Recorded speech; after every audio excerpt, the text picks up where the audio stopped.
સોમનાથના દર્શને પહોંચ્યા છે રાજુલાના ધારાસભ્ય હીરાભાઈ સોલંકી શ્રાવણના બીજા સોમવારે સોમનાથ મહાદેવના દર્શન કર્યા હતા. ભારત દેશના કલ્યાણ માટે સોમનાથ દાદાને પ્રાર્થના કરી હતી. સોમનાથમાં છેલ્લા 7 વર્ષથી શ્રાવણ માસમાં ભક્તો માટે પ્રસાદ સેવા શરૂ છે. ભાવનગરની દુઃખદ ઘટના અંગે હીરાભાઈ સોલંકીએ વ્યક્ત કર્યું હતું દુઃખ. આવી ઘટનાઓ ન બને તે માટે કડક કાર્યવાહી જરૂરી છે તેવું હીરાભાઈએ જણાવ્યું હતું. દોષિતોને સખત સજા થાય તેવી સરકાર પાસે કરી છે માંગ. કે સિંગુ સાથે મહેશ પાજા, સોમનાથ. જય સોમનાથ.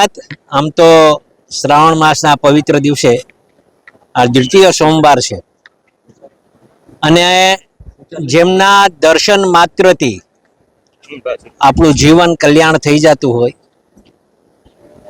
આ સંહાર કરતા છે.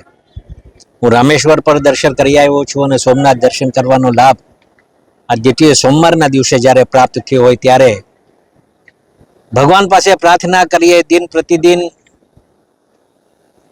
આખા આ ભારત દેશનું કલ્યાણ થાય અને સનાતન ધર્મમાં એવું લખ્યું છે ભોળાનાથ બાપાના દર્શન માત્રથી આ જગનું કલ્યાણ થતું હોય અને એવા સોમનાથ દાદાના આજે પવિત્ર માસે અમને આ દર્શન કરવાનો લાભ મળ્યો છે.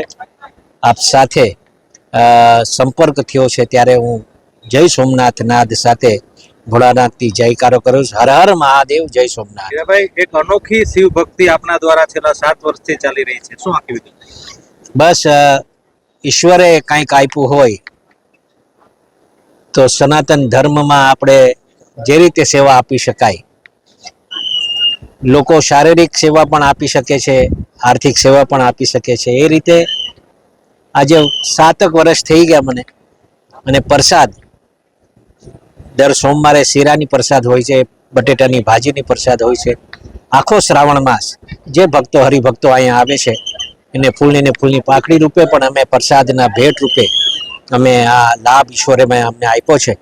આ તક અમને આપી છે, આ નિમિત્ત અમને ઈશ્વરે બનાવ્યા છે ત્યારે ભોળાનાથ બાપાનો અમે આભાર માનીએ છીએ. હીરાભાઈ, એક દુઃખદ ઘટના ભાવનગરમાં જે પ્રમાણે લઠ્ઠાકાંડ થયો છે, અનેક લોકો મોતને ભેટ્યા છે, ત્યારે આ મુદ્દાને કઈ રીતે મૂલવો છો?